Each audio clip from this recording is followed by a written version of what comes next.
ಶ್ರೀ ಗುರುಭ್ಯೋ ನಮಃ. ಹರಿ ಓಂ.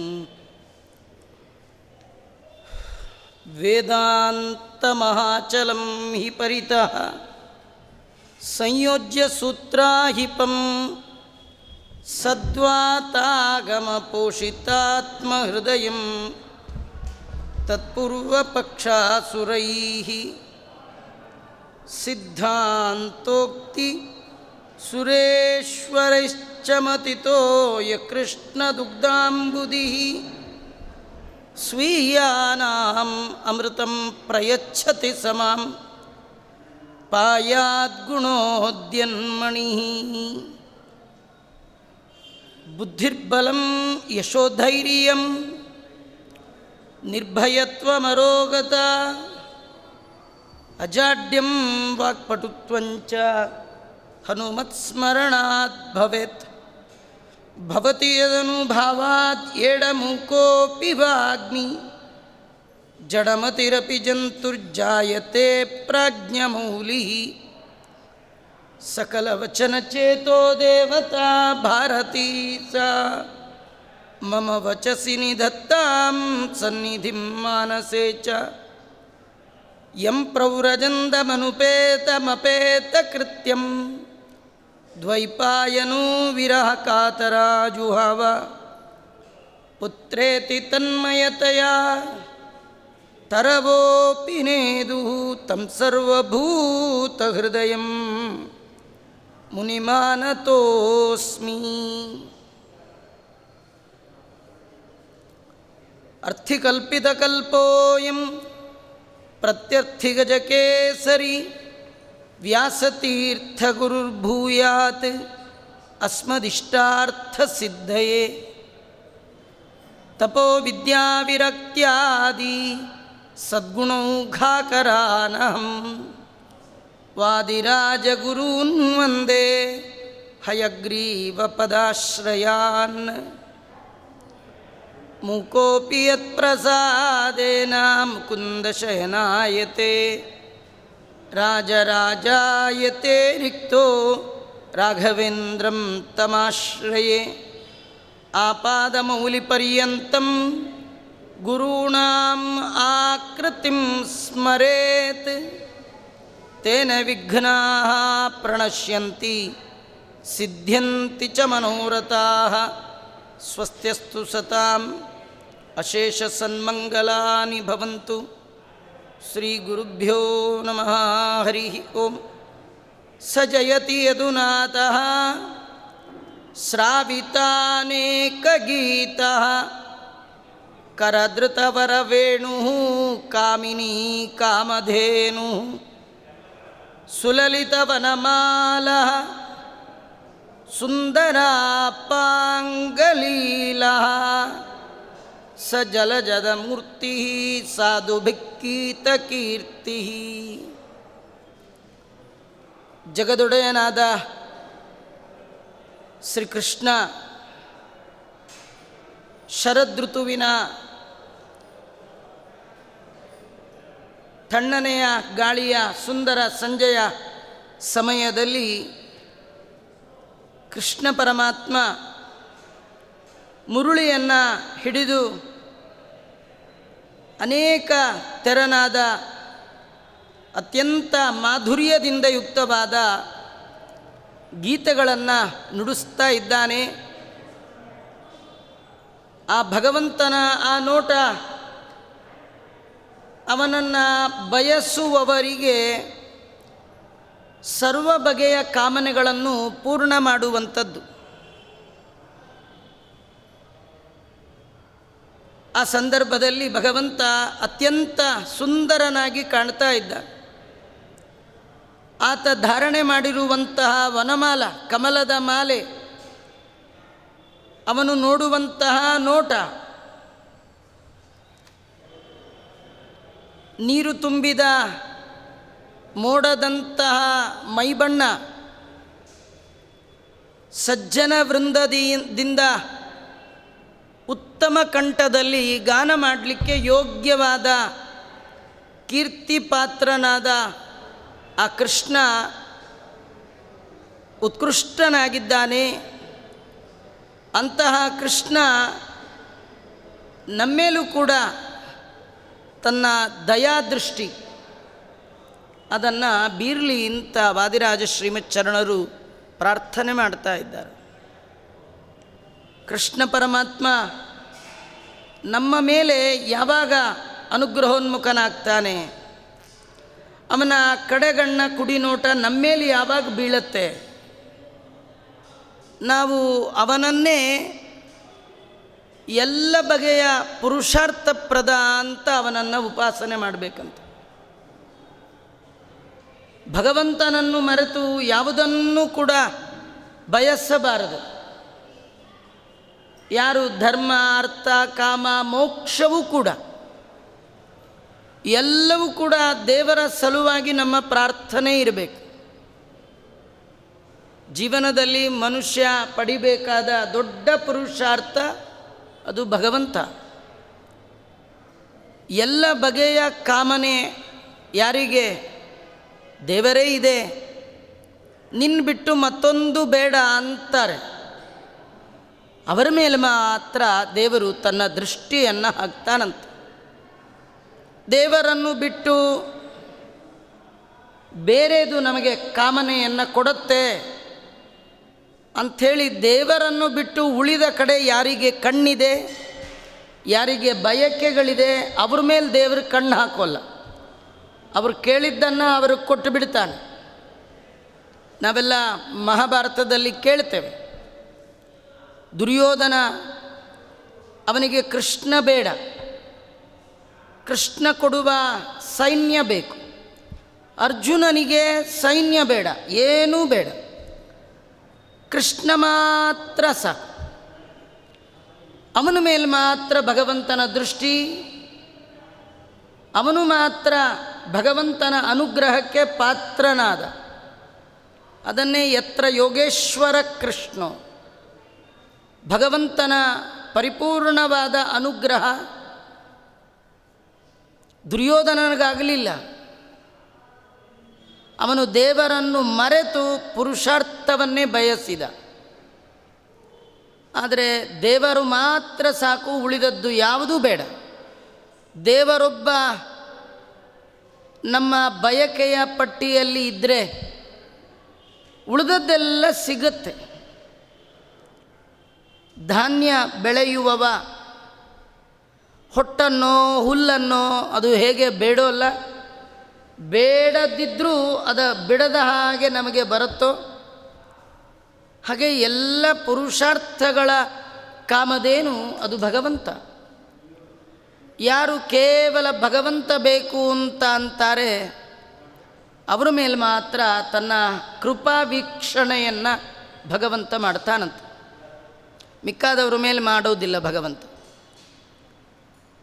ಯಾರು ಭಗವಂತನನ್ನು ಗಾನ ಮಾಡ್ತಾರೆ, ನಾವು ಜೀವನದಲ್ಲಿ ಗಾನ ಮಾಡಿದ್ದುಂಟು, ಹೊಗಳಿದ್ದುಂಟು, ಜನರನ್ನು ಹೊಗಳಿದ್ದು ಉಂಟು, ಜನಾರ್ದನನನ್ನು ಹೊಗಳಿದ್ದು ಇಲ್ಲ. ದೇವರು ನಮ್ಮ ಮೇಲೆ ಯಾಕೆ ಅನುಗ್ರಹ ಮಾಡ್ತಾ ಇಲ್ಲ, ನಮ್ಮ ಮೇಲೆ ಯಾಕೆ ದೇವರ ಕೃಪಾ ದೃಷ್ಟಿ ಬಿದ್ದಿಲ್ಲ, ಆ ದೃಷ್ಟಿಯನ್ನು ನಿತ್ಯ ಪ್ರಾರ್ಥನೆ ಮಾಡ್ತೇವೆ. ದೇವರೇ ನನ್ನನ್ನು ನೋಡು, ದಿನಾ ನಿನ್ನನ್ನು ನೋಡಿ ಎಲ್ಲ ಬಗೆಯ ಆರಾಧನೆಯನ್ನು ಮಾಡ್ತೇವೆ. ದೇವರಿಗೆ ಪೂಜೆ ಮಾಡುವಾಗ ಅವನನ್ನು ನೋಡ್ತಾ ಮಂಗಳಾರತಿ ಮಾಡ್ತೀವಿ. ಎಲ್ಲೋ ನೋಡ್ಕೊಂಡು ಮಂಗಳಾರತಿ ಮಾಡೋಲ್ಲ, ಅವನನ್ನೇ ನೋಡ್ತಾ ಅಭಿಷೇಕ ಮಾಡ್ತೀವಿ, ಅವನನ್ನೇ ನೋಡ್ತಾ ವರೆಸ್ತೇವೆ, ಅವನನ್ನೇ ನೋಡ್ತಾ ಗಂಧ, ಪುಷ್ಪ, ಧೂಪ, ದೀಪ 16 ಬಗೆಯ ಆರಾಧನೆಯನ್ನು ಮಾಡುವಾಗಲೂ ಕೂಡ ಅವನನ್ನೇ ತದೇಕ ಚಿತ್ತರಾಗಿ ನೋಡ್ತೇವೆ. ಇಷ್ಟು ಬಾರಿ ನೋಡುವ ನಮ್ಮ ಮೇಲೆ ದೇವರು ಒಮ್ಮೆ ಯಾಕೆ ನೋಡಬಾರ್ದು, ಯಾಕೆ ನೋಡ್ತಾ ಇಲ್ಲ? ಯಾರು ಅವನ ಕೀರ್ತಿಯನ್ನು, ಅವನ ಚರಿತ್ರೆಯನ್ನು, ಅವನ ಮಂಗಳಕರವಾದ ಮಹಿಮೆಯನ್ನು ಯಾರು ಗಾನ ಮಾಡೋಲ್ಲ, ಭಕ್ತಿ ತನ್ಮಯತೆಯಿಂದ ಗಾನ ಮಾಡೋಲ್ಲ, ಅವರ ಮೇಲೆ ಭಗವಂತ ತನ್ನ ಅನುಗ್ರಹ ದೃಷ್ಟಿಯನ್ನು ಬೀರೋಲ್ಲ. ನಾವು ಯಾಂತ್ರಿಕವಾಗಿ ಪೂಜೆ ಮಾಡ್ತೀವಿ. ಒಂದು ಯಂತ್ರಕ್ಕೆ ಎಲ್ಲ ಫೀಡ್ ಮಾಡಿಬಿಟ್ರೆ ಅದೇ ಅಭಿಷೇಕ ಮಾಡುತ್ತೆ, ಅದೇ ಒರೆಸ್ಬಿಡುತ್ತೆ. ಈಗ ಒಂದೇ ಒಂದು ಬಂದಿದೆ ನೋಡಿ, ಈಗ ಜಾಂಗ್ಟೆ ಬಾರಿಸ್ಬೇಕಾದ್ದಿಲ್ಲ, ಗಂಟೆ ಬಾರಿಸ್ಬೇಕಾದ್ದಿಲ್ಲ. ಒಂದು ಸ್ವಿಚ್ ಹಾಕಿಬಿಟ್ರೆ ಎಲ್ಲ ಗಂಟೆ ಜಾಂಗ್ಟೆ ಏಕಕಾಲಕ್ಕೆ. ನೀವು ಮಂಗಳಾರತಿ ಮಾಡೋದು ಬಿಡೋದು ನಿಮ್ಮ ಹಣೆ ಬರ, ಗಂಟೆ ಬಾರಿಸೋದು ಬಿಡೋದು. ನಾವಂತೂ ಸ್ವಿಚ್ ಹಾಕಿದ್ರೆ ಬಾರಿಸ್ಬೇಕು. ಇನ್ನು ಸ್ವಲ್ಪ ಇನ್ನೊಂದು 20-30 ವರ್ಷ ಹೋದರೆ ಅಂಥದ್ದೇ ಇನ್ನೊಂದು ಯಂತ್ರ ಬಂದರೂ ಬರಬಹುದು. ದೇವರ ಮನೆಯಲ್ಲಿ ಒಂದು ಯಂತ್ರ ಫಿಕ್ಸ್ ಮಾಡಿಬಿಟ್ರೆ ಅದೇ ಪೂಜೆ ಮಾಡಿ ತೀರ್ಥ ಗಂಧ ತೇಯಲಿಕ್ಕೆ ಯಂತ್ರ ಬಂದಿದೆ. ಹಾಗೆ ಒಂದೊಂದಕ್ಕೂ ಒಂದೊಂದು ಯಂತ್ರ ಮನುಷ್ಯ ಏನು ಬೇಕಾದ್ರೂ ಕಂಡುಹಿಡಿತಾನೆ. ಆ ಯಂತ್ರಕ್ಕೂ ನಮಗೂ ಏನು ವ್ಯತ್ಯಾಸ ಇಲ್ಲ. ನಾವು ಮಾಡುವ ಪೂಜೆಯು ಕೂಡ ಮಾಡಿ ಮಾಡಿ ಮಾಡಿ ಅಭ್ಯಾಸ ಆಗಿ ಯಾಂತ್ರಿಕ ಪೂಜೆ ಆಗತ್ತೆ ವಿನಃ ಮಾಂತ್ರಿಕ ಪೂಜೆ. ಮಂತ್ರ ಇಲ್ಲ, ಮಂತ್ರ ಇದ್ದರೂ ಯಾಂತ್ರಿಕ. ಯಾಕಂದರೆ ಮಂತ್ರ ಇದ್ದವರಿಗೂ ಮನಸ್ಸಿಲ್ಲ. ಬರೀ ಮಂತ್ರ ಹೇಳಿದ್ರೂ ಸಾಲದು, ಮನಸ್ಸು ಬೇಕು. ಬರೀ ಬಾಯಲ್ಲಿ ಶಬ್ದ ಬಂದರೆ ಸಾಲದು. ಹೃದಯ ಭಗವಂತನ ಕಡೆಗೆ ನಮ್ಮ ಮನಸ್ಸು ಹರಿದಿರಬೇಕು. ಹರಿಯ ಕಡೆ ಮನಸ್ಸು ಹರಿಯದೆ ಹರಿಬಿಟ್ಟು ಹರಿದಾಡುವ ಮನಸ್ಸು ಎಷ್ಟು ಜೋರ್ ಮಂತ್ರ ಹೇಳಿದ್ರು ಪ್ರೇಮವಿಲ್ಲದ ಗಾನ ವಲ್ಲನೋ ಹರಿಕೊಳ್ಳನು. ಹಾಗಾಗಿ ಸಾಧುಗಳು ಭಗವಂತನನ್ನು ಕೀರ್ತನೆ ಮಾಡ್ತಾರೆ. ಇಲ್ಲಿ ವರ್ಣನೆ ಮಾಡ್ತಾ ಇದ್ದಾರೆ, ಸಾಧುಬಿರ್ ಗೀತ ಕೀರ್ತಿ. ಸಜ್ಜನರು ಭಗವಂತನ ಕೀರ್ತನೆ, ಭಗವಂತನ ಮಹಿಮೆಯನ್ನು ಉಚ್ಚಕಂಠದಲ್ಲಿ ಸ್ತೋತ್ರ ಮಾಡ್ತಾ ಇದ್ದಾರೆ. ಕಾರಣ ಅವನ ಅನುಗ್ರಹಕ್ಕಾಗಿ. 2000 ನಾಲಿಗೆ, 2000 ಕಣ್ಣು, 1000 ಮುಖಗಳಿಂದ ಸದಾ ದೇವರನ್ನು ನೋಡ್ತಾ ಶೇಷದೇವರು ಸ್ತೋತ್ರ ಮಾಡ್ತಾ ಇದ್ದಾರೆ. ಚತುರ್ಮುಖ ಬ್ರಹ್ಮದೇವರು ಕ್ಷಣ ಕಾಲ ಬಿಡದೆ ನಿರಂತರವಾಗಿ 4 ಮುಖಗಳಿಂದ ಅಪೌರುಷೇಯವಾದ ವೇದವನ್ನು ಒಂದು ಕ್ಷಣ ಬಿಡದೆ ಉತ್ಕಂಠದಲ್ಲಿ ಆ ಭಗವಂತನ ಗಾನ ಮಾಡ್ತಾ ಇದ್ದಾರೆ. ಅನಾದಿ ಕಾಲದಿಂದ ಅನಂತ ಕಾಲದವರೆಗೆ ಆ ಭಗವಂತನ ಪಾದ ಸೇವಾ ಮಾಡ್ತಾ ಛತ್ರ ಚಾಮರ ಅನೇಕ ಬಗೆಗಳಿಂದ ಎಲ್ಲ ಶ್ರುತಿ ಪ್ರತಿಪಾದ್ಯವಾದ ವರ್ಣಗಳು, ಧ್ವನಿಗಳು, ಆ ಎಲ್ಲದರಿಂದ ಭಗವಂತನನ್ನೇ ಲಕ್ಷ್ಮೀದೇವಿ ಸ್ತೋತ್ರ ಮಾಡ್ತಾ ಇದ್ದಾರೆ. ಇವರೆಲ್ಲರ ಸ್ತೋತ್ರದ ಮುಖ್ಯ ಉದ್ದೇಶ ಆ ಭಗವಂತ ನಮ್ಮನ್ನು ನೋಡಲಿ, ಅವನು ಅನುಗ್ರಹೋನ್ಮುಖನಾಗಲಿ ಅಂಥೇಳಿ. ಹಾಗಾಗಿ ಆ ಭಗವಂತ ನಮ್ಮನ್ನು ನೋಡಬೇಕಾದ್ರೆ ಅವನ ಕಾರುಣ್ಯದ ಕಟಾಕ್ಷ ನಮ್ಮೇಲೂ ಬೀಳಬೇಕಂತಾದರೆ ಆ ಭಗವಂತನ ಚರಿತ್ರೆಯನ್ನು, ಆ ಭಗವಂತನ ಗುಣ, ಭಗವಂತನ ರೂಪ, ಭಗವಂತನ ಕ್ರಿಯೆ ಇದನ್ನು ಸ್ತೋತ್ರ ಮಾಡಬೇಕು. ಅಷ್ಟೇ ಅಲ್ಲ, ಕೃಷ್ಣ ಪರಮಾತ್ಮ ಸರ್ವೋತ್ತಮನಾಗಿದ್ದಾನೆ ಅಂತ ತಿಳಿದು ಭಜನೆ ಮಾಡಬೇಕು. ಎಲ್ಲರಂತೆ ಭಗವಂತನು ಒಬ್ಬ. ಸಾಮಾನ್ಯ ಕೆಲವರ ಜ್ಞಾನ ಎಲ್ಲ ದೇವರ ಜೊತೆಗೆ ವಿಷ್ಣು ಒಬ್ಬ ದೇವತೆ. ಆದರೆ ದೇವತ್ವದಲ್ಲಿ ನೋಡೆ ದಿವಿಜರೊಡೆಯ ಅಂತಾರೆ, ಸಾಮಾನ್ಯ ಅಲ್ಲ. ಅಂತಹ ಭಗವಂತ ಸರ್ವೋತ್ತಮ ಅಂತ ತಿಳಿದು ಭಜನೆ ಮಾಡಿದಾಗ ಮಾತ್ರ ಅವನು ನಮ್ಮೇಲೂ ಕೂಡ ಒಂದು ದಯಾ ದೃಷ್ಟಿಯನ್ನು ಹಾಕ್ಬೋದು.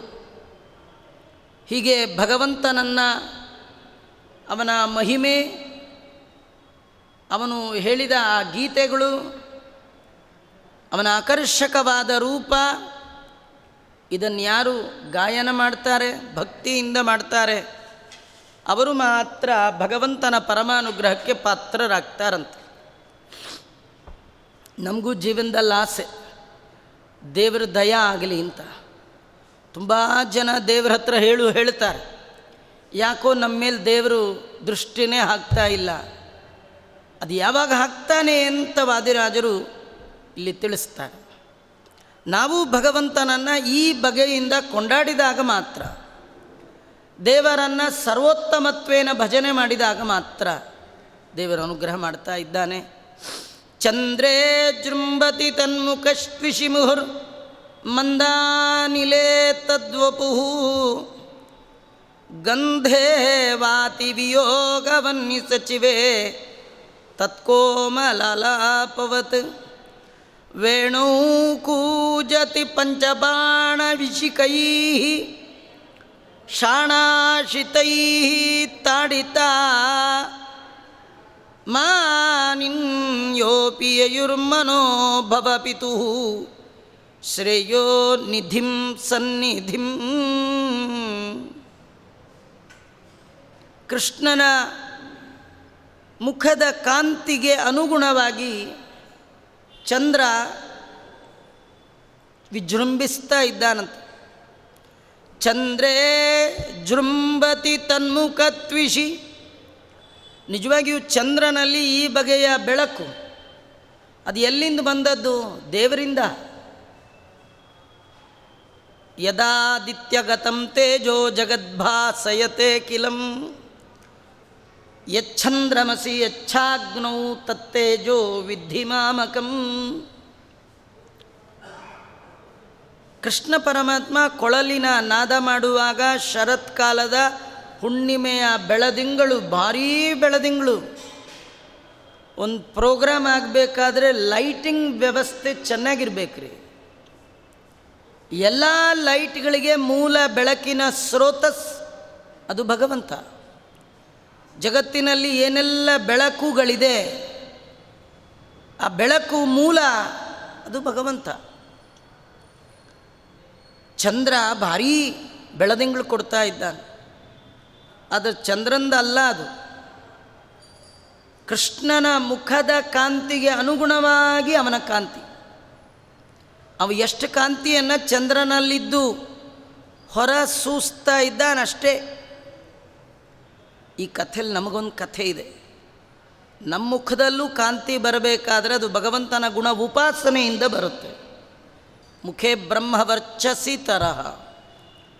ಯಾರು ಭಗವಂತನ ಆರಾಧನೆ ಮಾಡ್ತಾರೆ, ಪ್ರಾಮಾಣಿಕವಾಗಿ ಜೀವನ ನಡೆಸ್ತಾರೆ, ಅವರ ಮುಖದಲ್ಲಿ ವಿಶಿಷ್ಟವಾದ ಕಳೆ, ಅದು ಯಾವುದು ಸ್ನೋಪು ಪೌಡ್ರು ಅಥವಾ ಇನ್ನೊಂದು ಸುಖ ಸಾಧನ ಸಾಮಗ್ರಿಯನ್ನು ಹಚ್ಚಿಕೊಂಡಾಗ ಬರುವಂಥದ್ದಲ್ಲ. ಅವರು ನೋಡ್ಲಿಕ್ಕೆ ಕಪ್ಪಗಿರಲಿ, ಕೆಂಪಗಿರಲಿ, ಬೆಳ್ಳಗಿರಲಿ, ಆ ಮುಖದ ಕಾಂತಿಯೇ ಬೇರೆ. ಹರಿಗುಣಗಾನ ಮಾಡುವವರ, ಹರಿಯನ್ನು ಕೊಂಡಾಡುವವರ ಮಾಡುವ ಎಲ್ಲ ಕರ್ಮ ಹರಿಸೇವಾ ಅಂತ ತಿಳಿದು ಯಾರು ಮಾಡ್ತಾ ಇರ್ತಾರೆ ಅವರ ಮುಖದ ಕಾಂತಿ ಅತ್ಯದ್ಭುತವಾಗಿರುತ್ತೆ. ಇಲ್ಲಿ ಚಂದ್ರ ಅತ್ಯದ್ಭುತವಾದ ಕಾಂತಿಯನ್ನು, ಶರತ್ಕಾಲದ ಆ ಹುಣ್ಣಿಮೆಯ ಚಂದ್ರನ ಕಾಂತಿ ಅದು ಏನಾಗಿದೆ ಅಂದರೆ,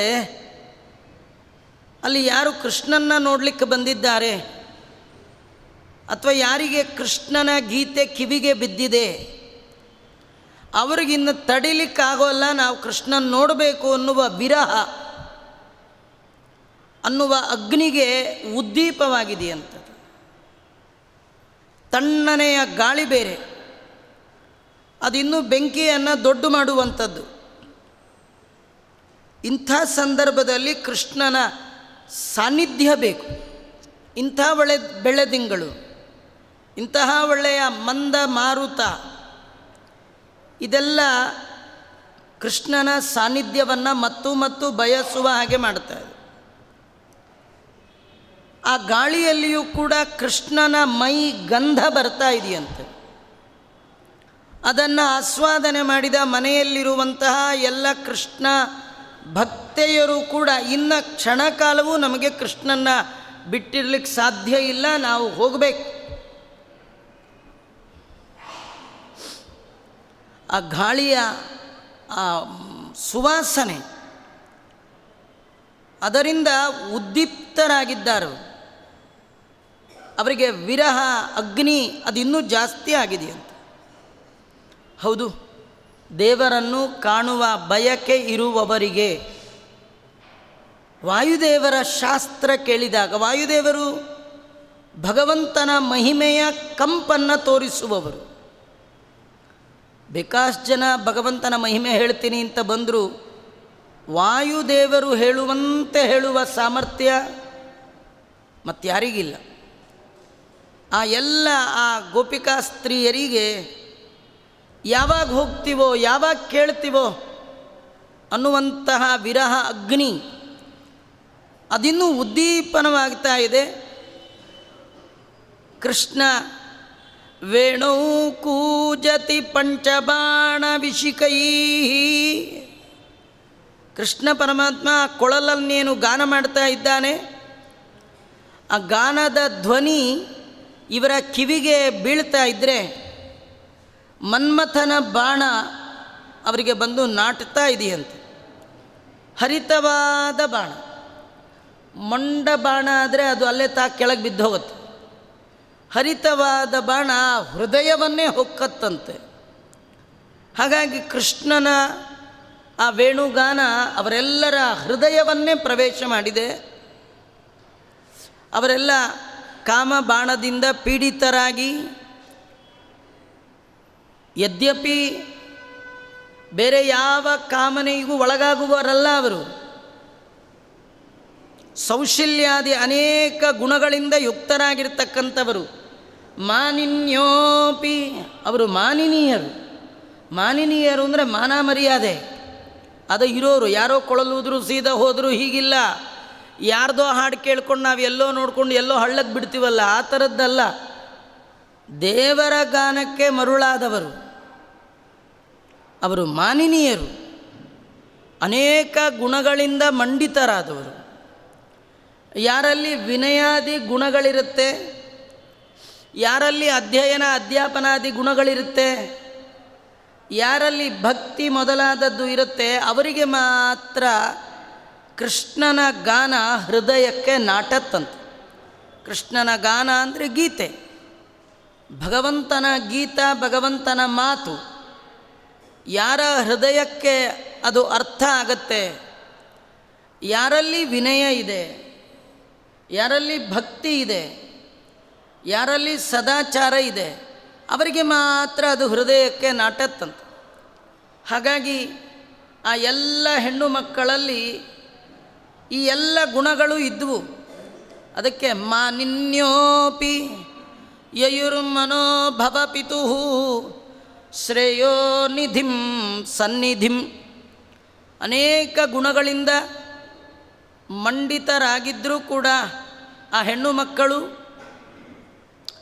ಮನ್ಮಥನಿಗೂ ತಂದೆಯಾದ ಆ ಕೃಷ್ಣನ ಸನ್ನಿಧಿ ಎಲ್ಲ ಬಗೆಯ ಶ್ರೇಯಸ್ಸಿಗೆ ಕಾರಣ ಅಂತ ತಿಳಿದು ಕೃಷ್ಣನ ಕಡೆಗೆ ಓಡ್ತಾ ಇದ್ದಾರೆ. ಅಂದರೆ ಕೃಷ್ಣ ಒಂದು ಮರದ ಕೆಳಗೆ ಕುಳಿತು ಶರತ್ಕಾಲದ ಹುಣ್ಣಿಮೆಯಲ್ಲಿ ವೇಣುಗಾನ ಮಾಡ್ತಿದ್ದ. ಅವನು ಕೊಳಲು ಹಿಡ್ಕೊಂಡು ಯಾರ ಮನೆ ಮುಂದೆ ಹೋಗ್ತಿರಲಿಲ್ಲ, ಅವನ ಪಾಡಿಗೆ ಅವನೊಂದು ಕಡೆ ಊದ್ತಾ ಇದ್ದ. ಆ ನುಡಿಸುವ ಸಂದರ್ಭದಲ್ಲಿ ಬೀಸುವ ಗಾಳಿ, ಬರುವ ಧ್ವನಿ, ಆ ಗಾಳಿ ಇವರ ಆ ಭಗವಂತನನ್ನು ಬಿಟ್ಟು ದೂರ ಇರುವ ವಿರಹ ಅನ್ನುವ ಅಗ್ನಿಗೆ ಆ ಗಾಳಿ ಬೀಸಿ ಜೋರಾಯಿತು. ಆಮೇಲೆ ಆ ಒಂದು ತಣ್ಣನೆಯ ಗಾಳಿ ಇವರಿಗೆ ಮತ್ತೆ ಮತ್ತೆ ದೇವರನ್ನು ನೋಡುವ ಬಯಕೆ. ಅನೇಕ ಗುಣಗಳಿಂದ ಮಂಡಿತರಾದಂಥ ಹೆಣ್ಣು ಮಕ್ಕಳು ಮನ್ಮಥ ಪಿತ. ಇದರರ್ಥ ಇಷ್ಟೇ, ಮನ್ಮಥ ಎಲ್ಲರ ಮನಸ್ಸನ್ನು ಮಥನ ಮಾಡ್ತಾನೆ. ಎಲ್ಲರ ಮನಸ್ಸನ್ನು ಮಥನ ಮಾಡುವ, ಮನ್ಮಥನ ಮನಸ್ಸನ್ನೇ ಮಥನ ಮಾಡುವವ. ಅಂತಹ ಕೃಷ್ಣ ಕರೆದಾಗ ಯಾರ ಮನಸ್ಸು ಮಥನ ಆಗದೇ ಇರುತ್ತೆ, ಸಜ್ಜನರಾದವರು ಆಕರ್ಷಿತರಾಗೇ ಆಗ್ತಾರೆ. ಎಷ್ಟು ಗುಣಗಳಿಂದ ಮಂಡಿತರಾಗಿದ್ದರೂ ಅವರೆಲ್ಲ ಕೃಷ್ಣನ ಆ ಕೊಳಲ ಧ್ವನಿಗೆ ಅವರು ಕೃಷ್ಣನ ಸನ್ನಿಧಿಗೆ ಹೊರಟಿದ್ದಾರಂತೆ. ಯಾಕೆ ಹೊರಟಿದ್ದಾರೆ? ಶ್ರೇಯೋನಿಧಿ ಇವನು, ನಮಗೆ ಕುಂದಿಲ್ಲದ ಶ್ರೇಯಸ್ಸನ್ನು ಕೊಡ್ತಾನೆ. ನಾವು ಯಾರ್ಯಾರ್ದಕ್ಕೋ ಮಾತಿಗೆ ಮರುಳಾಗಿ ಹೋದರೆ ಅಧಃಪತನದ ದಾರಿಗೆ ಹಿಡಿದು ಬಿಡ್ತೀವಿ. ನಾವು ಎಷ್ಟೋ ಬಾರಿ ಯಾರ್ದೋ ಮಾತಿಗೆ ಮರಳಾಗೋದು, ರೂಪಕ್ಕೆ ಮರಳಾಗೋದು, ದುಡ್ಡಿಗೆ ಮರಳಾಗೋದು, ಹೋಗಿ ಸಿಕ್ಕಾಕೊಂಡು ಕಡೆಗೆ ಹಳ್ಳಕ್ಕೆ ಬೀಳೋದು ಇದೆಲ್ಲ ಇದ್ದದ್ದೇ. ಆದರೆ ಈ ಹೆಣ್ಣು ಮಕ್ಕಳು ಹಾಗಾಗಲಿಲ್ಲ. ಅವರು ಹೋಗುವ ಮುಂಚೆ ಹೀಗೆ ಚಿಂತನೆ ಮಾಡಿದ್ದಾರೆ, ಇವನ ಬಳಿಗೆ ಹೋದರೆ ನಮ್ಮ ಶ್ರೇಯಸ್ಸಿಗೆ ಕೊರತೆ ಇಲ್ಲ, ಉತ್ತಮ ಗತಿಗೆ ಕೊರತೆ ಇಲ್ಲ. ಅಂತಹ ಭಗವಂತ ಅಂತ ತಿಳಿದು ಎಲ್ಲರೂ ಕೃಷ್ಣನ ಸನ್ನಿಧಾನಕ್ಕೆ ಹೋದರಂತೆ. ಕೃಷ್ಣನ ಸನ್ನಿಧಾನಕ್ಕೆ ಯಾರ್ಯಾರು ಹೋದರು, ಹೇಗೆ ಹೋದರು ಅದನ್ನು ವಾದಿರಾಜರು 2 ಶ್ಲೋಕಗಳಲ್ಲಿ ತುಂಬ ಸುಂದರವಾಗಿ ವರ್ಣನೆ ಮಾಡಿದ್ದಾರೆ. ಭಾಗವತ ಅದರ ಮೂಲ, ಅದ ಜಾಡು ಹಿಡಿದು ವಾದಿರಾಜ ಶ್ರೀಮತ್ ಚರಣರು ಅವರು ವರ್ಣನೆ ಮಾಡಿದ್ದಾರೆ. ದೋಹಂ ಕಾಪಿ ವಿಹಾಯ ಕೃಷ್ಣ ಸುರಭಿಂ ದೋಗ್ಧುಂ ಸಮತ್ತೇಪ್ಸಿತಂ ತದ್ಬಿಂಬೋಷ್ಠ ಸುಧಾಪಿ ಲುಬ್ಧ ಹೃದಯ ಭುಕ್ತಿಂ ವಿಸೃಜ್ಯ ಪರಾ ಕಾಂತಂ ಕಾಚನ ಸದ್ಗುಣಾರ್ಣವಭೃತೆ ಭರ್ತ್ರೇ ಸ್ಪೃಹಾಂ ಬಿಭ್ರತಿ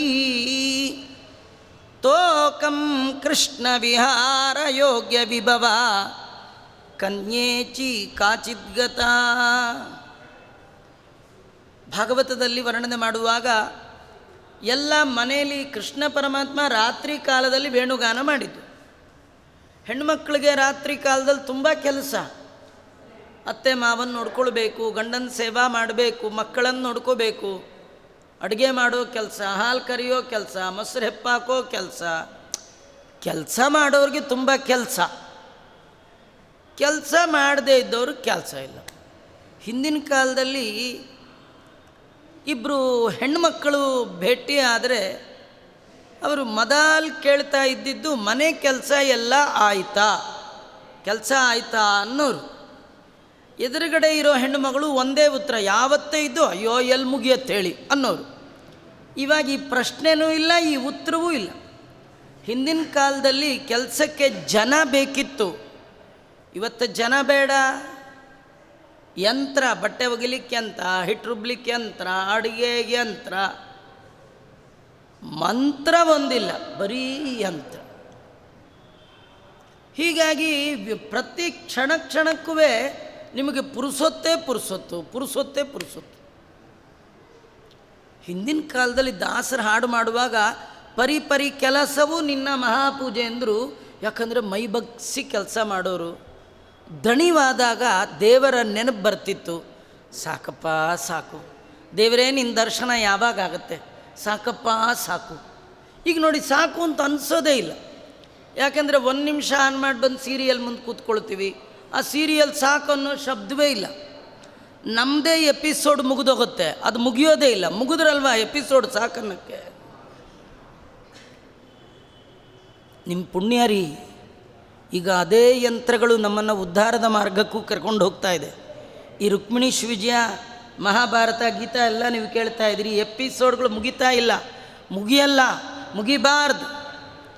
ನೀವು ಈ ಜನ್ಮದಲ್ಲಿ ಪೂರ ಕೇಳಬೇಡಿ ರುಕ್ಮಿಣಿ ವಿಜಯ. ಕೇಳಿದ್ರೆ ಕಂಟಿನ್ಯೂ ಇರುತ್ತೋ ಇಲ್ಲೋ, ಜನ್ಮಾಂತರಕ್ಕೂ ಬೇಕು ಕೇಳಿ, ಪುಣ್ಯ ಬರುತ್ತೆ.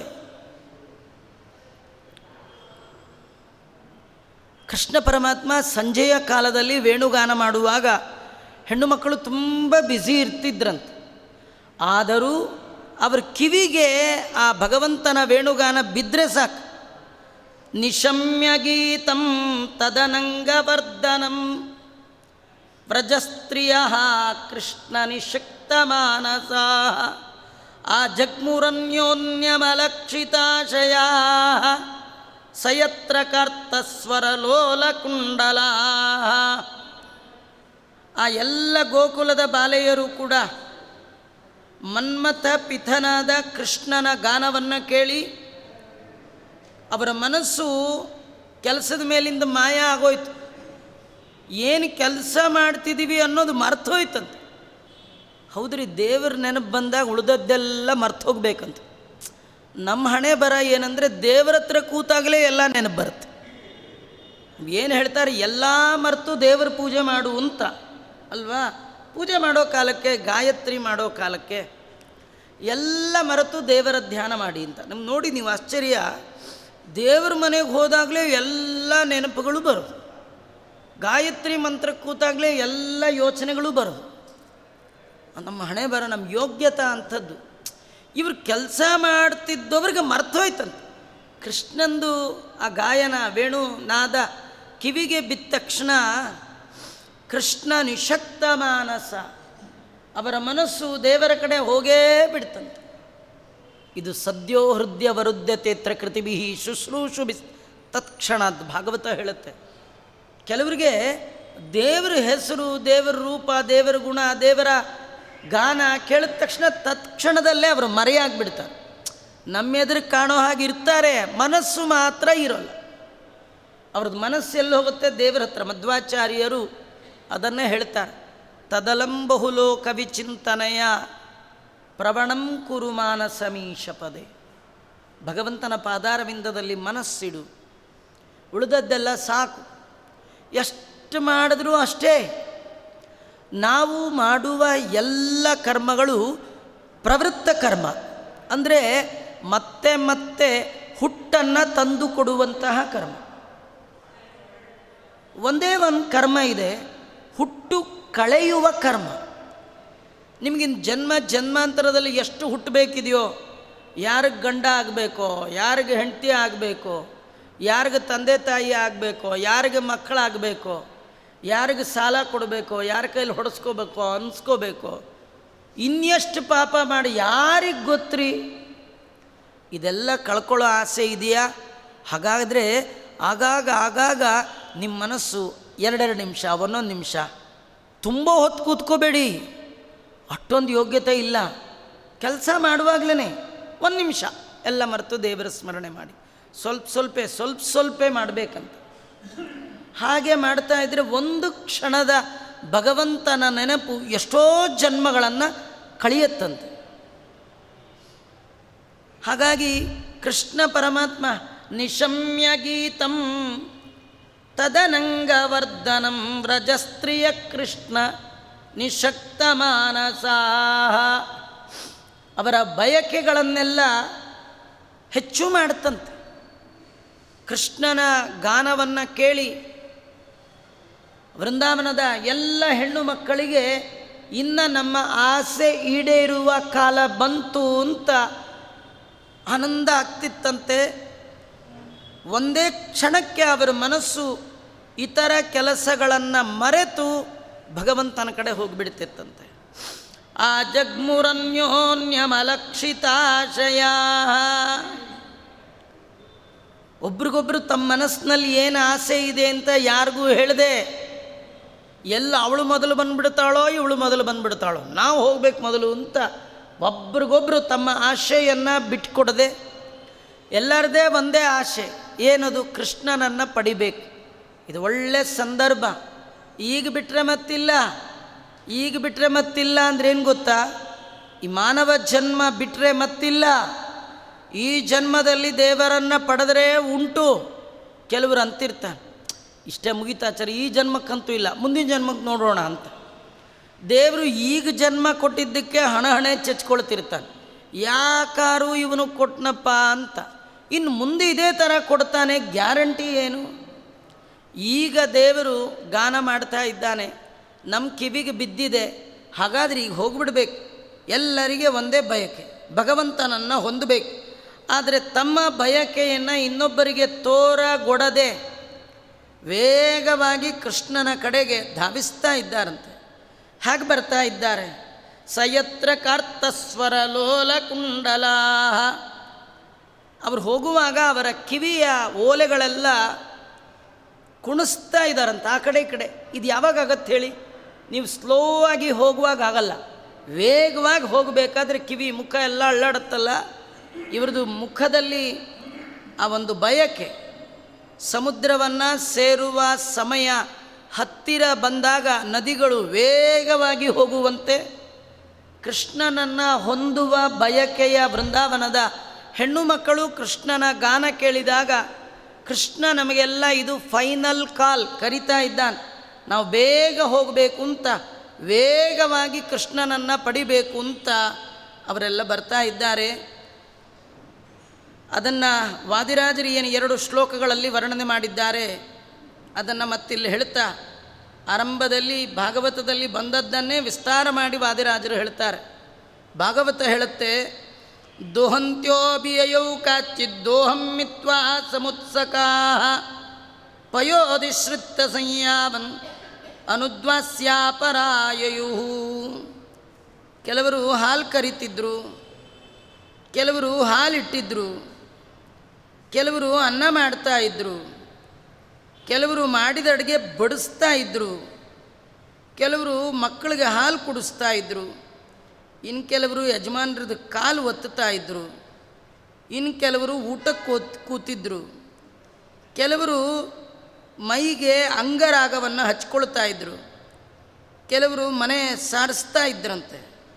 ಲಿಂಪಂತ್ಯ ಪ್ರಮೃಜ್ಯಂತ್ಯೋನ್ಯಾಂಜ್ಯಂತ್ಯ ಕಚ್ಚಲೋಚನೆ ವ್ಯತ್ಯಸ್ತವಸ್ತ್ರಾಭರಣ ಕಾಂಚಿತ್ ಕೃಷ್ಣಾಂತಿಕಂ ಯಯುಹು.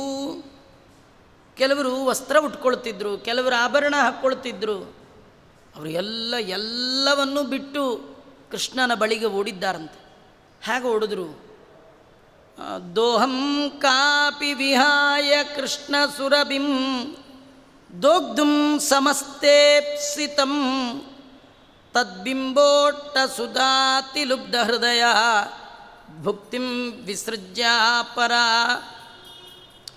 ಕಾಂತಂ ಕಾಚನ ಸದ್ಗುಣಾರ್ಣವಭೃತೆ ಭರ್ತ್ರೇ ಸ್ಪೃಹಂ ಬಿಭ್ರತಿ ತೋಕಂ ಕೃಷ್ಣ ವಿಹಾರ ಯೋಗ್ಯ ವಿಭವ ಕನ್ಯೇತಿ ಕಾಚಿದ್ಗತ. ಒಬ್ಬ ಗೋಪಿಕಾ ಹಾಲು ಕರಿತಾ ಇದ್ಲು. ಹಾಲು ಕರೆಯುವಾಗ ಈ ಕೃಷ್ಣನ ವೇಣುಗಾನ ಕಿವಿಗೆ ಬಿತ್ತು. ಅವಳು ಆ ಬಕೆಟ್ ಅಲ್ಲೇ ಎತ್ತಾಕ್ಬಿಟ್ಲ. ಮರ್ತೋಯ್ತು, ಹಾಲು ಕರಿತಿರೋದು ಮರ್ತೋಯ್ತು. ಬರೀ ಮರ್ತದ್ದಲ್ಲ, ಅವಳಿಗೆ ಅನ್ನಿಸ್ತಂತೆ, ಈ ಹಾಲು ಕರೆದು ಏನು ಪ್ರಯೋಜನ? ಈ ಹಾಲು ಪ್ರಯೋಜನ ಇಲ್ಲ. ಇದು ಕೃಷ್ಣ ಅನ್ನುವ ಸುರಭಿ, ಮೋಕ್ಷ ಕೊಡುವ ಕಾಮಧೇನು ಅಲ್ಲಿ ವೇಣುನಾದ ಮಾಡ್ತಾ ಇದ್ದಾನೆ. ಈ ಹಾಲು ಕುಡಿಯೋದಕ್ಕಿಂತಲೂ ಕೃಷ್ಣನ ಗಾನದ ಮಾಧುರ್ಯ, ಅದರ ಸವಿ, ಆ ಸವಿಯುವಾಗ ಅವನನ್ನು ನೋಡುವ ಅವನ ರೂಪ, ಅದೆಲ್ಲ ಅಮೃತಕ್ಕೂ ಮಿಗಿಲಾಗಿರ್ತಕ್ಕಂಥದ್ದು. ಈ ಅಮೃತ ಮೃತಪ್ರಾಯ, ಆ ಅಮೃತ ಶಾಶ್ವತವಾದದ್ದು. ಹಾಗಾದರೆ ಕುಡಿದ್ರೆ ಈ ಹಾಲು ಕುಡಿಬಾರ್ದು, ಕೃಷ್ಣನ ಸೌಂದರ್ಯ ಅಮೃತ ಪಾನ ಮಾಡಬೇಕು. ಆ ಕೃಷ್ಣನ ಆ ಗಾನ ಸುಧೆಯನ್ನು ಪಾನ ಮಾಡಬೇಕು. ಇಲ್ಲಿಯೇ ಹಾಲು ಕರಿತಾ ಕೂತ್ರೆ ನಂಗೆ ಅಲ್ಲಿ ಮಿಸ್ ಆಗತ್ತೆ ಹೇಳಿ ಅದನ್ನು ಬಿಟ್ಟು ಓಡಿಬಿಟ್ಟಿದ್ದಾಳೆ. ಯಾಕಂದರೆ ಕೃಷ್ಣ ಸುರಭಿಂ, ಸಕಲಾಭಿಷ್ಟಪ್ರದನಾದದ್ದು ಕೃಷ್ಣ ಅನ್ನುವ ಕಾಮಧೇನು. ಇಂಥ ಕೃಷ್ಣ ಇರುವಾಗ ಈ ಹಸು ಹಾಲು ಯಾರಿಗೆ ಬೇಕು ಅಂತ ಕೃಷ್ಣ ಅನ್ನುವ ಹಸುವಿನ ಬಳಿಗೆ ಅವಳು ಓಡಿಬಿಟ್ಟಿದ್ದಾಳೆ. ಕೃಷ್ಣ ಪರಮಾತ್ಮ ಧರ್ಮ ಅರ್ಥ ಕಾಮ ಮೋಕ್ಷ 4 ಕೊಡುವವ. ಇದು ಬರೀ ಒಂದೇ ಹಾಲು ಕೊಡುತ್ತೆ. ಈ ಹಾಲು ಕೂಡ ಕರಿಯೋ ಪಾತ್ರೆ ನೆಟ್ಟಗಿಲ್ಲ ಅಂತ ಒಡೆದು ಹೋಗಿಬಿಡುತ್ತೆ, ಅಥವಾ ಸ್ವಲ್ಪ ತಡವಾಗಿ ಹೆಪ್ಪಾಕಿದ್ರೆ ಹೆತ್ಕೊಳ್ಳೋದೇ ಇಲ್ಲ, ಭಾರಿ ಪ್ರಾಬ್ಲಮ್ ಇದೆ. ಆದರೆ ಕೃಷ್ಣ ಅನ್ನೋ ಹಸು ಇದೆಯಲ್ಲ, ಅದು ಎಲ್ಲ ಬಗೆಯ ವಾಂಛಿತವನ್ನು ಕೊಡುವಂಥದ್ದು, ಸಕಲ ಅಭಿಷ್ಟಪ್ರದವಾಗಿರ್ತಕ್ಕಂಥದ್ದು. ಅಂಥ ಕಾಮಧೇನು ಕೃಷ್ಣ ಇರುವಾಗ ಈ ಕಾಮಧೇನು ಯಾರಿಗೆ ಬೇಕು ಅಂತ ಬಿಟ್ಟು ಓಡಿಬಿಟ್ಲು. ಇನ್ನೊಬ್ಬಳು ತದ್ಬಿಂಬೋಟ್ಟ ಸುಧಾಪಿ ಲುಬ್ಧ ಹೃದಯ ಭುಕ್ತಿಂ ವಿಸೃಜ್ಯಾಪರ. ಒಬ್ಬಳು ಊಟಕ್ಕೆ ಕೂತಿದ್ಲು, ಯಜಮಾನ್ರಿಗೆ ಬಡಿಸಿ ಮಕ್ಕಳಿಗೆ ಊಟ ಹಾಕಿ ತಾನೂ ತಟ್ಟೆಗೆ ಅನ್ನ ಹಾಕ್ಕೊಂಡು ಕಲಸಿ ಇನ್ನೇನು ಒಂದು ತುತ್ತು ಬಾಯಿಗಿಟ್ಟಿದ್ಲು ರೀ. ಹಾಗೇ ಇದು ಹಾಡು ಕೇಳಿಸ್ಬಿಡ್ತು. ನಮಗೆಲ್ಲ ಇಂಥವೆಲ್ಲ ಕೇಳಲ್ಲ. ಒಂದು ತುತ್ತು ಅನ್ನ ಬಾಯಿಗಿಟ್ಕೊಳ್ತೀವಿ, ಒಂದು ಫೋನ್, ಒಂದು ತುತ್ತು ಅನ್ನ ಇಟ್ಕೊಳ್ತೀವಿ, ಒಂದು ಫೋನ್, ಇಲ್ಲ ದೇವ್ರ ಪೂಜೆ ಕೂತ್ಕೊಳ್ತೀವಿ, ಒಂದು ಫೋನ್. ನಮ್ಮದೆಲ್ಲ ಮನೆ ಬರ ಇವೇ, ನಮ್ಗೆ ಇನ್ಯಾವುದು ಕೇಳಲ್ಲ ನಾವು. ಅವ್ರದ್ದು ಎಂಥ ಪುಣ್ಯ. ಅವಳು ಬಾಯಿಗೆ ತುತ್ತಿಡ್ತಿದ್ದವಳು ಕಿವಿಗೆ ಈ ಗಾನ ಬಿದ್ದರೆ ಅವಳಂದ್ಲಂತೆ, ಈ ಅನ್ನ ತಿಂದರೆ ಏನು ಪ್ರಯೋಜನ? ನಿಜವಾದ ಭುಕ್ತಿ, ತಿನ್ನಬೇಕಾದ್ದು, ಕುಡಿಬೇಕಾದ್ದು, ತಗೊಳ್ಬೇಕಾದ್ದು ತದ್ಬಿಂಬೋಟ್ಟ ಸುಧಾ, ಆ ಭಗವಂತನ ತುಟಿಯಿಂದ ಬರುವ ಅಮೃತ, ಅದರ ಆಸ್ವಾದನೆ, ಅದರ ರುಚಿ ಮುಂದೆ ಈ ಬಿಸಿಬೇಳೆ ಬಾತು, ಈ ಅನ್ನ ಸಾರು ಇದೇನು ಟೇಸ್ಟೇ ಇಲ್ಲ ಅಂತ ಪಕ್ಕಕ್ಕಿಟ್ಬಿಟ್ಲಂತ. ಭುಕ್ತಿಂ ವಿಸೃಜ್ಯ ಪರ.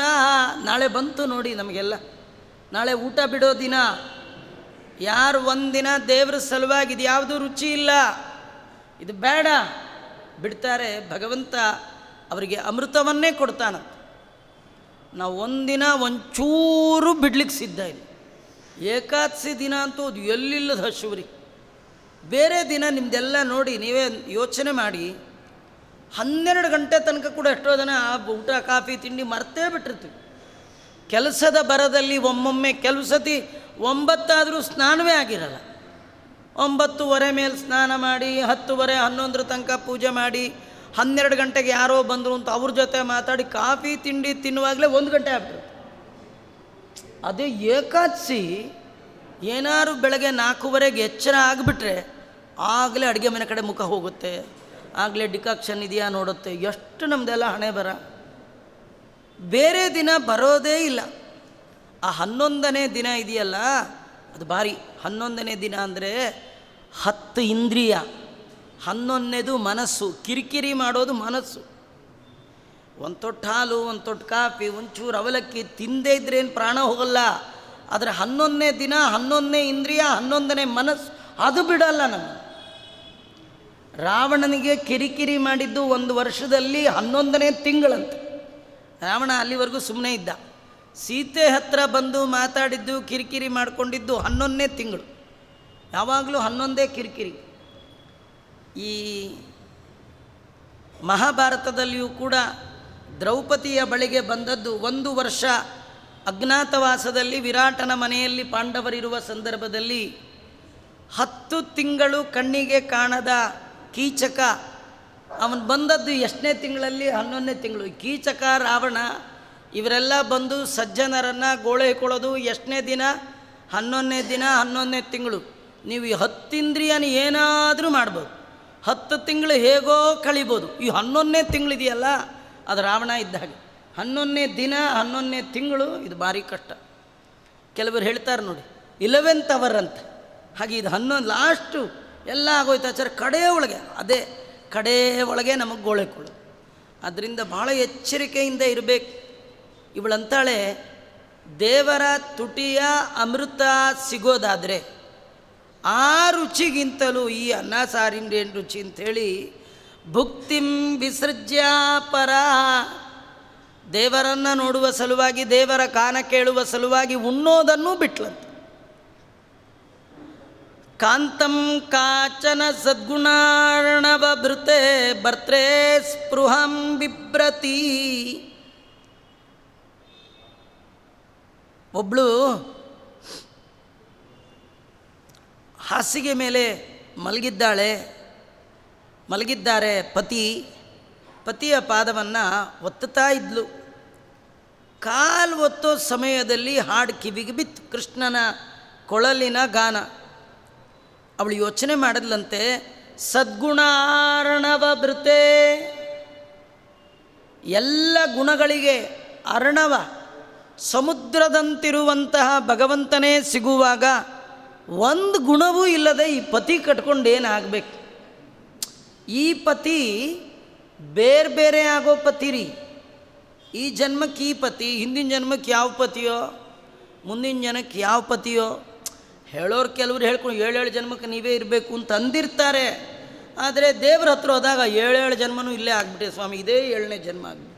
ಹೀಗೆ ಗಂಡನಿಗೆ ಹೆಂಡತಿ, ಹೆಂಡತಿಗೆ ಗಂಡ, ಮಕ್ಕಳು, ಸಾಕಾಗಿ 7 ಕಾಟ, 7 ಜನ್ಮದ ಕಾಟ. ಹೀಗೆ 7 ಅಂತಿರ್ತೀವಿ ನಾವು ಯಾವಾಗಲೂ. ಅದು ಹೇಳ ಅಭ್ಯಾಸ ಅಷ್ಟೇ. ಇವರೆಲ್ಲ ಅನ್ಯತ್ ಪತಿಗಳು. ಈ ಒಂದು ಪತಿ, ಮುಂದಿನ ಪತಿ, ಕಿತಾಪತಿ. ಸೀತಾಪತಿ ಇದಾನವನು ಗುಣಗಣಾರ್ಣವ, ಗುಣಗಳಿಗೆ ಸಮುದ್ರದಂತಿರ್ತವನು. ಸಮುದ್ರಗಳಿಗಾದರೂ ಒಂದು ಲಿಮಿಟೇಷನ್ ಇದೆ, ದೇವರ ಗುಣಕ್ಕೆ ತುದಿ ಮೊದಲಿಲ್ಲ, ಅನಂತ ಕಲ್ಯಾಣ ಗುಣಗಣ ಪರಿಪೂರ್ಣ ಭಗವಂತ. ಅಂಥ ಭಗವಂತನೇ ಸಿಗ್ತಾ ಇರುವಾಗ ಇಂತಹ ಅಲ್ಪಪತಿ, ಪತಿ ಅಂದರೆ ಒಡೆಯ, ಯಾವುದಕ್ಕೆ ಒಡೆಯ? ಏನಿದೆ ಇವನ ಹತ್ರ ಗುಣ? ಒಂದು ಗುಣ ಇಲ್ಲ. ಅನೇಕ ಗುಣಗಳಿಗೆ ಮುಖ್ಯ ಆಶ್ರಯ ಒಡೆಯ ಭಗವಂತ. ಪತಿ ಅಂದರೆ ಅವನು. ನೋಡಿ, ನಮ್ಮಲ್ಲಿ ವರ ಅಂತಾರೆ. ನಾವೇನು ಟೈಮ್ ಬಿಂಗ್, ಜನ್ಮದಲ್ಲಿ ಒಮ್ಮೆ ಮಾತ್ರ ವರ, ಅದು ಕೆಲವು ಟೈಮಿಗೆ ಅಷ್ಟೇ. ಆದರೆ ದೇವರು ನೋಡಿ ಯಾವಾಗಲೂ ವರ. ಏಕಾದಶಿನೂ ವರ, ದ್ವಾದಶಿನೂ ವರ. ನೀವು ತಿರುಪ್ತಿಗೆ ಹೋಗ್ಬಿಟ್ರೆ ಡೈಲಿ ಕಲ್ಯಾಣೋತ್ಸವ, ಡೈಲಿ ಡೈಲಿ ಡೈಲಿ. ಒಮ್ಮೊಮ್ಮೆ ಅನ್ಸತ್ತೆ ಏನು ಪುಣ್ಯ ಸರ್, ನಮಗೇನು ಜನ್ಮದಲ್ಲಿ ಒಂದೇ ಸತಿ ಡೈಲಿ ವರ್ಣ ಇಲ್ಲೇ ಇಲ್ಲ ನಮಗೆ. ವರಪೂಜೆ ಡೈಲಿ ಮಾಡ್ತಾರೆ, ಮನೇಲಿ ಪೂಜೆನೇ ಬೇರೆ ಇರುತ್ತೆ, ಅದು ಪೂಜೆನೇ ಬೇರೆ ಅಲ್ವ. ನಾರಾಯಣನ್ ನೋಡಿ, ಯಾಕಂದರೆ ನಿತ್ಯವರ ಅವನು, ಯಾಕೆಂದರೆ ಗುಣಗಳಿಂದ ಅಷ್ಟು ಶ್ರೇಷ್ಠನಾಗಿದ್ದಾನೆ.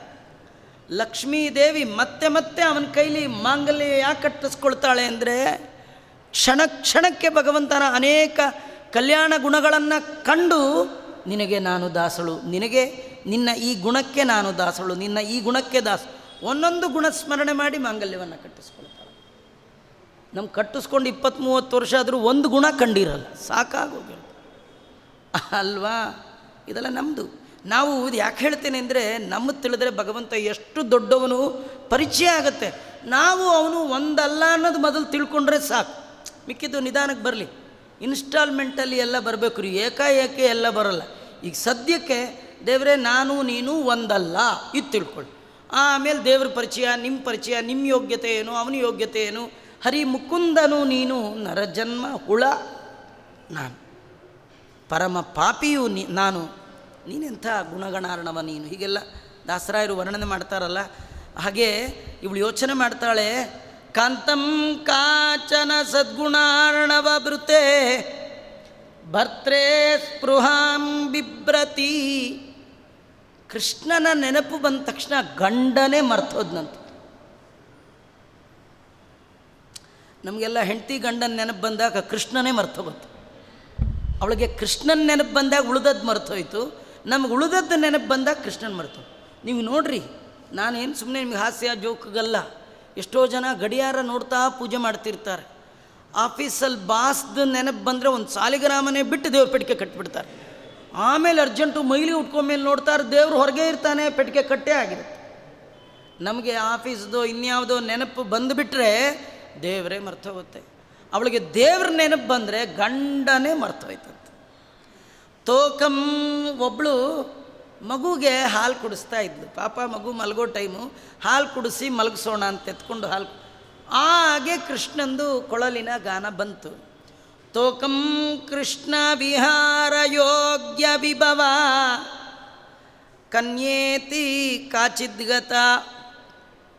ಹಾಲು ಕುಡಿಸ್ತಾ ಇದ್ಲು, ಕೃಷ್ಣಂದು ಗಾನ ಕಿವಿಗೆ ಬಿದ್ದ ತಕ್ಷಣ ಆ ಮಗುವನ್ನು ಅಲ್ಲೇ ಕೆಳಗಿಟ್ಟಿದ್ದೆ, ಓಡ್ಬಿಟ್ಲಂತ. ಯಾಕೆ? ಅಲ್ಲ, ಮಗುನ ಎತ್ಕೊಂಡು ಹೋಗ್ಬಾರ್ದ? ಅವಳಂತಾಳೆ, ಕೃಷ್ಣನ ಜೊತೆ ನರ್ತನ ಮಾಡುವ ಪ್ರಸಂಗ ಬಂದರೆ ಈ ಮಗು ಅಡ್ಡಡ್ಡ ಬರುತ್ತೆ, ಈ ಮಗುಗಿಂತಲೂ ಅವನೇ ಮುಖ್ಯ ಅಂತ ಹಿಂಗೋದ್ಲಂತ. ಬಹಳದ ಆಶ್ಚರ್ಯ ಕಥೆ. ಏನು ನಿಜವಾಗಿ ಕಥೆ ಏನಂದರೆ, ಇದು ದೇವರು ಕರೆದ ಅಂದರೆ ಹೇಳ್ದೆ ಕೇಳದೆ ಹೋಗ್ಬಿಡ್ಬೇಕು. ಕರಿಯಲ್ಲ, ಸದ್ಯ ನಮ್ಮನ್ನು ಯಾರನ್ನೂ ಕರಿಯಲ್ಲ, ನಾವು ಬದುಕಿದ್ವಿ. ಕರಿಯಲ್ಲ ಅಂದರೆ ಕರಿಯಲ್ಲ ಅನ್ಕೋಬೇಡಿ, ಒಬ್ಬ ಕರಿತಾನೆ. ಯಾರು ಹೇಳಿ? ಯಮ. ಅವನು ಕರೆದಾಗ ಬಿಡ್ತೀರಾ? ಯಮನೇ ರಾಮ, ರಾಮನೇ ಯಮ. ಯಮನೆಯಲ್ಲಿ ಕಾಣನೆಂದು ಹೇಳಬೇಡ, ಯಮನೇ ಶ್ರೀರಾಮಚಂದ್ರ ತಿಳಿದುಕೋ ಗಾಢ. ಅವರೆಲ್ಲ ಉತ್ತಮರು. ರಾಮ ಕರೆದ, ಕೃಷ್ಣ ಕರೆದ. ನಾವಂಥ ಒಳ್ಳೆಯವರಲ್ಲ, ಅದರಿಂದ ನಮ್ಮನ್ನು ರಾಮ ಕೃಷ್ಣ ಕರೆಯಲ್ಲ. ರಾಮಕೃಷ್ಣ ಅಂತ ನಿಜವಾಗಿ ಯಾರು ಜೀವನ ನಡೆಸ್ತಿರ್ತಾರೆ ಅವ್ರನ್ನ ಇಲ್ಲ ರಾಮ ಕರಿತಾನೆ, ಇಲ್ಲ ಕೃಷ್ಣ. ರಾಮ ಕರೆದ ನೋಡಿ, ಸಮಾಯಾತ ಸಮಾಯಾತ ಯೇ ಮೋಕ್ಷ ಪದೇಚ್ಛವ. ಬನ್ನಿ, ಯಾರು ಬರ್ತೀರಿ ಮೋಕ್ಷಕ್ಕೆ ಬನ್ನಿ, ನಾ ಕರ್ಕೊಂಡು ಹೋಗ್ತೀನಿ ಅಂತ ಕರೆದ. ಕೃಷ್ಣ ಕೊಳಲಿನ ನಾದ ಮಾಡಿ ಕರೆದ. ಇವರೆಲ್ಲ ಮೋಕ್ಷಕ್ಕೆ ಹೋಗೋರ ಥರ ಓಡ್ಬಿಟ್ರು. ಏನು ಗೊತ್ತಾ, ಸ್ವಲ್ಪನೂ ಭಯ ಇಲ್ಲ ರೀ. ಮಗು ಯಾರು ಬಿಟ್ಟು ಹೋಗ್ತಾರೆ? ರಾತ್ರಿ ರಾತ್ರಿ ಗಂಡನ ಬಿಟ್ಟು ಹೋಗ್ತಾರ? ಊಟ ಮಾಡೋದು ಯಾರು ಬಿಟ್ಟು ಹೋಗ್ತಾರ? ಯಾವುದು ಒಂದೂ ಬಿಡ್ಲಿಕ್ಕೆ ನಾವು ಸಿದ್ಧ ಇಲ್ಲ. ಕೃಷ್ಣ ಅಂತಾನೆ, ನನ್ನ ಬಳಿಗೆ ಬರುವವರು ಎಲ್ಲವನ್ನೂ ಬಿಡ್ಲಿಕ್ಕೆ ಸಿದ್ಧ ಇರಬೇಕು. ಎಲ್ಲ ಬಿಟ್ಟವರು ಮಾತ್ರ, ಅಂದರೆ ಎಲ್ಲ ಬಿಡೋದು ಅಂದರೆ ಮಾನ ಮರ್ಯಾದೆ ಅಲ್ಲ, ಹಂಗಲ್ಲ. ಕೆಲವರಂತರ ಎಲ್ಲ ಬಿಟ್ಟವರೇ ದೊಡ್ಡ, ಹಂಗೆ ಆ ಅರ್ಥ ಅಲ್ಲ. ತಮ್ಮದು ಏನೇನು ಬಯಕೆಗಳಿದೆ ಎಲ್ಲವನ್ನು ಬದಿಗೊತ್ತಿ ಕೃಷ್ಣ ನೀನು ಬೇಕು ಅಂತ ಬರ್ತಾರಲ್ಲ ಅವರಿಗೆ ಮಾತ್ರ. ಸರ್ವಧರ್ಮಾನ್ ಪರಿತ್ಯಜ್ಯ ಮಾಮೇಕಂ ಶರಣಂ ವ್ರಜ. ಭಗವಂತನಿಗೆ ಬಳಿಗೆ ಬರುವಾಗ ಧರ್ಮ ಅಂದರೆ ನಾವೆಲ್ಲ ಏನೆಲ್ಲ ಕರ್ಮಗಳನ್ನು ಮಾಡ್ತಾ ಇದ್ವಿ, ದೇವರ ಕರೆ ಬರುವ ತನಕ ಎಲ್ಲ ಕರ್ಮಗಳು ಕೂಡ ಆತನ ಕರೆಗಾಗಿ. ಆತನ ಕರೆ ಬಂದರೆ ಅದೇ ದೊಡ್ಡ ಕರ್ಮ. ಆ ಕಡೆ ಎಲ್ಲ ಹೊರಟು ಬಿಟ್ಟಿದ್ದಾರಂತೆ. ಇಷ್ಟೇ ಮಾತ್ರ ಅಲ್ಲ, ಇನ್ನು ಕೆಲವರು ಇನ್ಯಾಗ ಹೊರಟರು, ಮತ್ತೆ ನಾಳೆ ನೋಡೋಣ ಅಂತ ಹೇಳ್ತಾ ಶ್ರೀಕೃಷ್ಣ ಅರ್ಪಣಮಸ್ತು. ಸರ್ವೇಂದ್ರಿಯ ಪ್ರೇರಕೇಣ ಶ್ರೀಪ್ರಾಣಪತಿನೇರಿತ ಯದವೋಚ ಮಹಂತೇನ ಪ್ರಿಯತಾಂ ಕಮಲಾಲಯ ಮಧ್ವೇಶ ಅರ್ಪಣಮಸ್ತು. ಕೃಷ್ಣ ಅರ್ಪಣಮಸ್ತು.